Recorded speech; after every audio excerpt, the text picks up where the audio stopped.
Hello guys, स्वागत है आप सबका एक और इम्पोर्टेंट वीडियो में। और आज हम लोग शुरू करने वाले हैं अरिथमेटिक प्रोग्रेशंस को। ठीक है, तो ये है chapter 5 of class 10th mathematics और इसकी आज पहली लेक्चर होने वाली है। ठीक है, तो बिना देरी गवाए हम लोग शुरू करते हैं और आगे बढ़ते हैं वीडियो में। ऑलराइट, तो अरिथमेटिक प्रोग्रेशन पे हम लोग स्टार्ट करते हैं। तो जैसे हम लोग को पता है कि हम लोग पहले एनसीईआरटी की सारी थ्योरीज कंप्लीट कर रहे हैं और उसके जस्ट बाद उसके सारे न्यूमेरिकल्स को बना रहे हैं, उसके डील कर रहे हैं। ठीक है, तो आज हम लोग का अरिथमेटिक प्रोग्रेशन का पहला क्लास है। तो इसमें हम लोग को जानना होगा कि ये इंट्रोडक्शन इसके बारे में, कि ये अरिथमेटिक प्रोग्रेशन होता क्या है। ठीक है, तो फ्रेंड्स, अरिथमेटिक प्रोग्रेशन कुछ नहीं है, मतलब सिंपल एक हम लोग बोल सकते हैं पैटर्न ऑफ नंबर्स। ठीक है, जैसे आप लोग कभी देखते होंगे, बाहर चलते होंगे तो मे बी जो बहुत सारे जानवर होते हैं, उनके बच्चे होते हैं, तो वो एक पैटर्न में आगे बढ़ते हैं। या हम लोग फॉर एग्जांपल हम लोग जब सड़क पे चलते हैं तो हम लोग का एक पैटर्न होता है कि हम लोग लेफ्ट साइड ही चलना है। उसी तरह से एक नंबर्स का एक जो फिक्स्ड पैटर्न होता है, ठीक है, उसको हम लोग बोलते हैं अरिथमेटिक प्रोग्रेशन। तो अरिथमेटिक प्रोग्रेशंस को हम लोग फिर आगे उस पर हम लोग सोचेंगे। अगला पॉइंट हम लोग के दिमाग में आता है कि फिर अरिथमेटिक प्रोग्रेशंस होता क्या है। ठीक है, तो इसको फिर हम लोग एग्जांपल से देखते हैं। तो जैसे हम लोग 1 ले लें, फिर 2 ले लें, 3 ले लें, 4 ले लें, 5 ले लें, डॉट डॉट डॉट। तो अगर ये सीरीज हम लोग ले लें ये नंबर्स का, तो क्या ये अरिथमेटिक प्रोग्रेशन है? जी हाँ गाइस, ये अरिथमेटिक प्रोग्रेशन है। ये अरिथमेटिक प्रोग्रेशन क्यों है? क्योंकि इसका एक फिक्स पैटर्न है। ठीक है, एक के बाद एक ऐड हो रहा है इसमें, दो में, फिर दो में फिर अगेन एक ऐड हो रहा है। ठीक है, उस तरह से 3 में भी 1 एक ऐड होकर के नेक्स्ट नंबर दे रहा है, 4 में एक ऐड होकर नेक्स्ट नंबर दे रहा है, जिसके कारण हम लोग 5 तक जो हम लोग को गिवन थी नंबर, वो तो गिवन है, लेकिन इसके आगे के भी टर्म्स हम लोग प्रिडिक्ट कर सकते हैं। ठीक है, बाई एडिंग दिस डिफरेंस। ठीक है, तो ये अरिथमेटिक प्रोग्रेशन है। Correct correct. तो जैसे हम लोग एक और एग्जांपल लेते हैं, जैसे 100, ठीक है, 70, 40, 10। ठीक है, तो क्या ये एक अरिथमेटिक प्रोग्रेशन है? जी हाँ गाइस, ये अगेन अरिथमेटिक प्रोग्रेशन है। क्यों अरिथमेटिक प्रोग्रेशन है? क्योंकि इसमें हम लोग हर टर्म में कुछ सब्ट्रैक्ट कर रहे हैं, एक गिवन पैटर्न, एक गिवन जो डिफरेंस है वो हम लोग हटा रहे हैं इसमें से, कॉमन डिफरेंस। ठीक है, जिसके कारण हम लोग उसके अगले टर्म को भी प्रेडिक्ट कर सकते हैं। और यहाँ पे वो क्या है, वो है -30। क्यों? 100 में से हम लोग -30 घटाए तो 70 मिला, 70 में से हम लोग -30 घटाए तो वो अगेन हम लोग को 40 देगा, और 40 में से हम लोग -30 घटाए तो हम लोग को 10 देगा। जैसे हम लोग 10 में भी -30 घटा देते हैं तो हम लोग को देगा -20। यानी ये जो पैटर्न ऑफ दीज नंबर्स है, they follow a specific trend, एक ट्रेंड को फॉलो कर रहे हैं, और इसी ट्रेंड को हम लोग बोलते हैं अरिथमेटिक प्रोग्रेशन। ठीक है, तो मैं भी आप लोग को और एग्जांपल्स के साथ मैं इसे समझाने की कोशिश करता हूँ।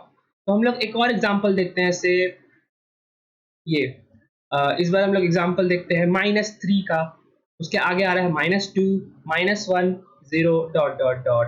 ठीक है, तो क्या ये एक अरिथमेटिक प्रोग्रेशन है? जी हाँ गाइस, ये भी अरिथमेटिक प्रोग्रेशन है, क्योंकि हर टर्म में फिर +1 ऐड हो रहा है। -3 +1, -2 +1, -1, और फिर -1 में हम लोग ने जब +1 ऐड किया तो 0 मिला। ठीक है, तो इससे हम लोग ने नोटिस किया एक बात, इन सारे टर्म्स को लेके, ठीक है, कि we can write next term। ठीक है, by just looking at the previous term,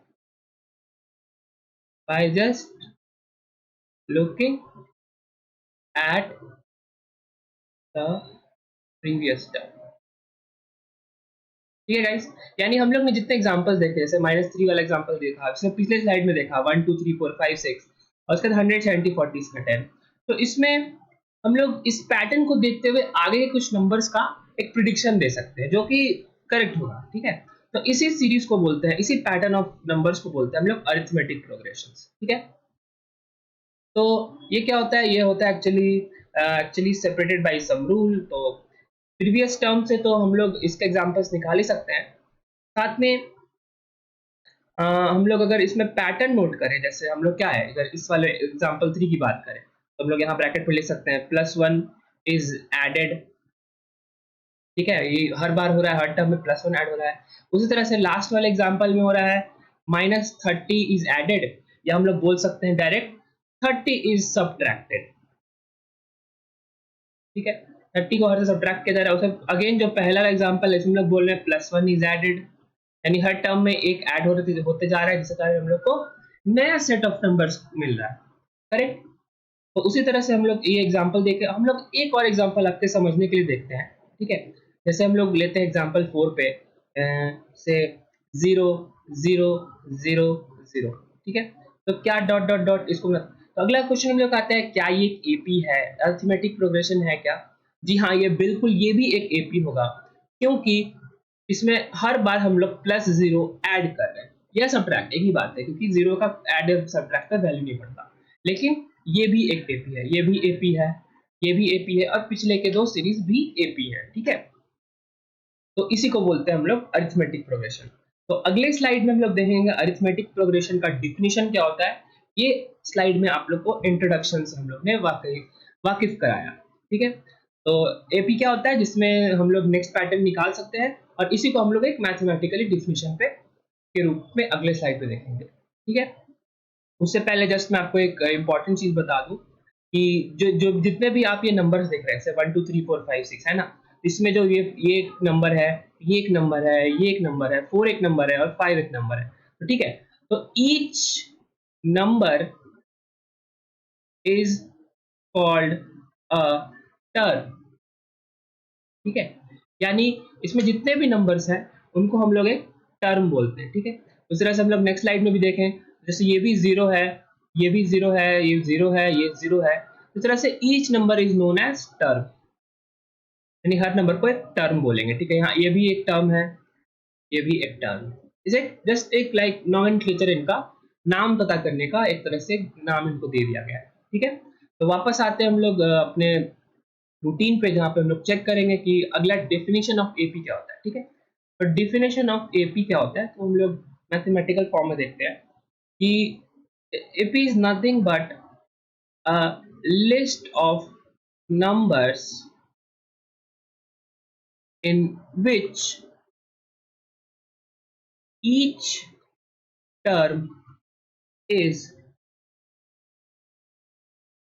obtained by adding a fixed number to the previous term। ठीक है, यानी एपी क्या होता है कि एक ऐसा एक सीरीज होता है, एक लिस्ट ऑफ नंबर्स होता है, जिसमें हर टर्म को ऑब्टेन किया जाता है कि पिछले टर्म में एक फिक्स नंबर को ऐड करके, यानी वो नंबर जो हम लोग ऐड कर रहे हैं वो फिक्स होना चाहिए। ठीक है, जैसे हम लोग ने फॉर एग्जांपल पिछले स्लाइड में देखा कि 1 2 3 4, तो ये भी एक एपी है। ठीक है, और हर नंबर में हर प्रीवियस टर्म में +1 ऐड हो रहा है ना, तो +1 ऐड हो रहा है, तो ये इसके लिए हो जाएगा फिक्स्ड नंबर। ठीक है, ठीक है, ये फिक्स्ड नंबर है, और जो फिक्स्ड नंबर है, ठीक है, हम लोग ने एक और एग्जांपल में देखा कि वो 100 के बाद 70 हो रहा है, फिर 40 हो रहा है, 10 हो रहा है, तो इसमें जो फिक्स्ड नंबर है fn लेट्स से, वो है क्या, -30, क्योंकि -30 हम लोग ऐड कर रहे हैं इस वाले, पिछले वाले में था +1, इसमें -30, और जो हम लोग देखे एक लास्ट एग्जांपल भी देखा था 0 0 0 0 वाला, जिसमें हम लोग ने हर टर्म में 0 ऐड किया था, तो इसके लिए फिक्स नंबर हो जाएगा 0। ठीक है, तो ये जो फिक्स नंबर होता है, इसी को हम लोग एपी में बोलते हैं कॉमन डिफरेंस। ठीक है, ये एपी का भाषा है कि अगर अरिथमेटिक प्रोग्रेशन हम लोग के पास एक गिवन लिस्ट ऑफ नंबर्स है, उसमें हम लोग अगले टर्म को निकाल सकते हैं पिछले टर्म में फिक्स नंबर ऐड करके, तो इसी में टर्मिनोलॉजी फिक्स नंबर की जगह कॉमन डिफरेंस यूज होता है, सीडी। ठीक है, कॉमन डिफरेंस। अब कॉमन डिफरेंस क्या हो सकता है, पॉजिटिव हो सकता है, वो जीरो हो सकता है, और वो नेगेटिव भी हो सकता है। आप देख सकते हैं यहाँ पे +1 पॉजिटिव है, -30 नेगेटिव है, और 0 तो ऑफ कोर्स 0 है।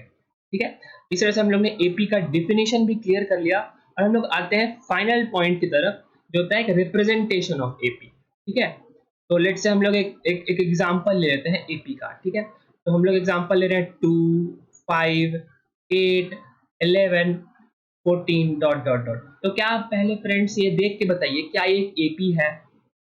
ठीक है। तो एपी में हम लोग को क्या चेक करना होता है कि all these numbers are separated by a fixed number, that is common difference. ठीक है, तो क्या ये पैटर्न फॉलो कर रहा है क्या, अब हम लोग चेक करते हैं।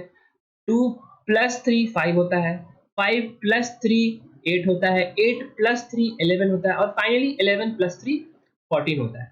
यानी ये जो नंबर है ये फिक्स्ड रह रहा है, कॉमन डिफरेंस रह रहा है, इसका मतलब ये एक एपी है।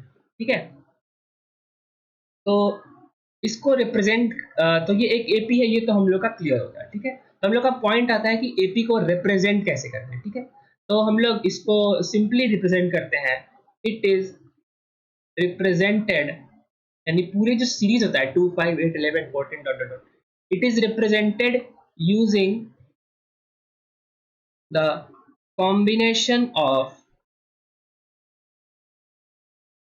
टू लेटर्स, यानी दो लेटर्स के कॉम्बिनेशन की मदद से यूज किया जाता है, और रिप्रेजेंट, और एपी को, अरिथमेटिक प्रोग्रेशन को रिप्रेजेंट किया जाता है। ठीक है, और वो दो कौन से नंबर्स हैं, वो है ए एंड डी रिस्पेक्टिवली। ठीक है, तब आप लोग सोचेंगे ए और डी क्या होता है। ठीक है, तो ए और डी क्या होता है उसी को देखने के लिए हम लोग यहाँ लिख देते हैं, वेयर ए क्या होता है, ए होता है first term of AP, first term of AP. ठीक है, और जो डी होता है वो होता है कॉमन डिफरेंस। ठीक है, तो ये एक इम्पॉर्टेंट चीज है।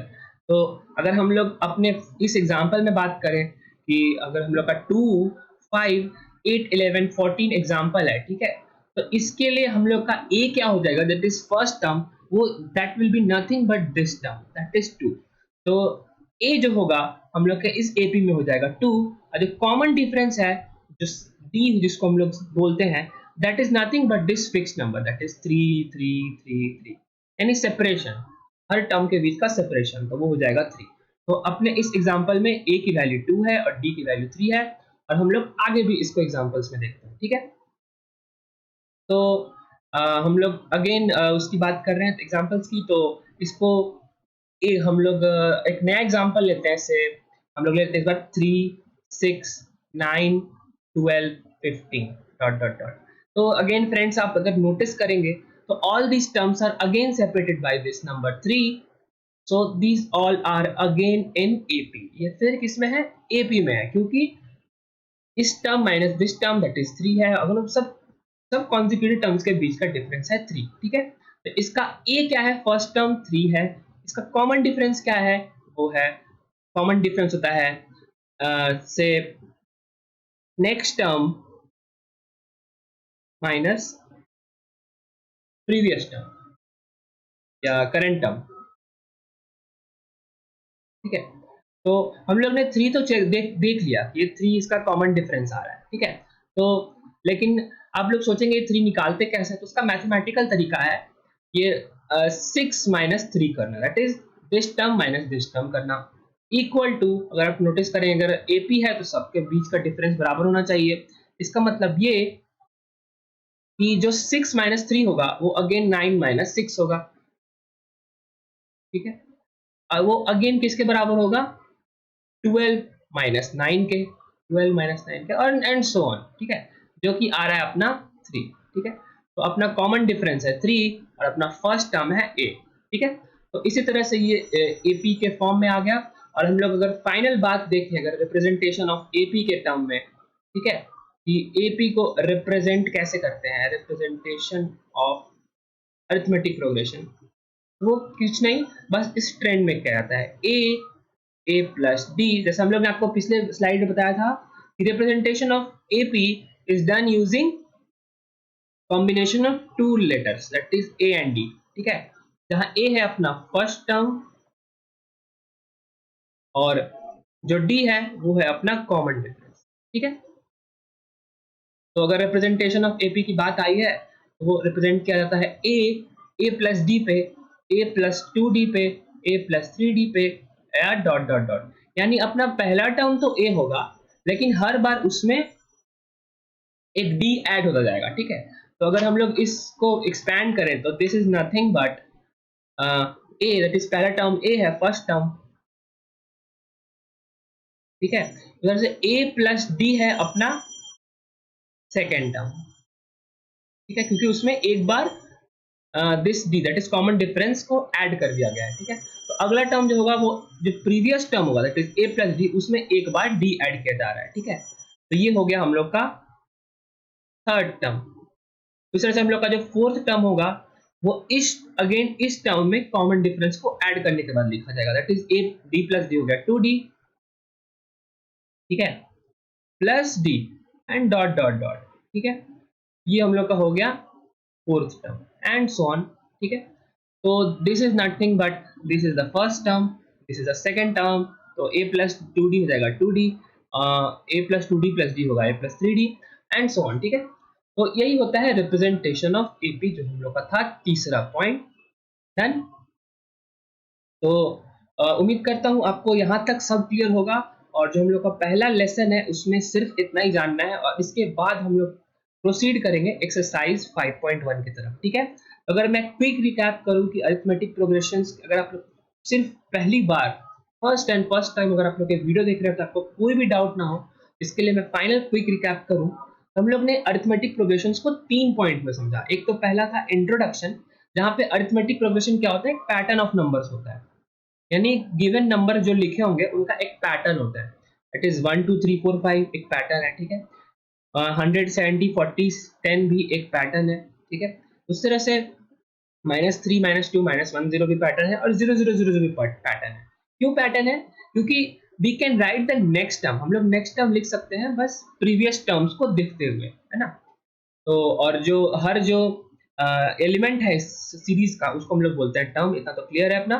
और हम लोग एपी का फिर डेफिनेशन पे आते हैं, that is a list of numbers in which each term is obtained by adding a fixed number. यानी हम लोग जब भी इसमें नेक्स्ट टर्म निकालते हैं तो एपी में हम लोग पिछले नंबर में कुछ ऐड करते हैं। ठीक है, तो उसी फिक्स नंबर को हम लोग बोलते हैं कॉमन डिफरेंस। ठीक है, तो अपना एपी में अब आते हैं हम लोग फाइनल पॉइंट पे, रिप्रेजेंटेशन ऑफ एपी में। इसमें हम लोग जानते हैं कि ये दो टर्म्स होते हैं बहुत ज्यादा इंपॉर्टेंट, यानी ए एंड डी, जहाँ पे ए को बोलते हैं हम लोग फर्स्ट टर्म और डी होता है common difference of AP, that is difference between second and first term t2 minus t1, और difference between third and second term, and difference between fourth and third term and so on. ठीक है, इसी तरह से AP को represent करने के लिए हम लोग दो लेटर्स की इस्तेमाल करते हैं, ए और डी की, और उसको रिप्रेजेंट किया जाता है इस फैशन में, ए प्लस डी, ए प्लस 2d और ए प्लस 3d। ठीक है, तो that's it for the video. उम्मीद करता हूँ आपको वीडियो पसंद आया होगा। तो आप लोग चैनल पे नए तो चैनल सब्सक्राइब कर सकते हैं, और हम लोग आपसे मिलते हैं कब, नेक्स्ट वीडियो में, जब हम लोग बनाएंगे एक्सरसाइज 5.1 के सारे क्वेश्चंस वन शॉट में। ऑलराइट, तो मिलते हैं आप लोग से नेक्स्ट वीडियो में, तब तक के लिए जय हिंद।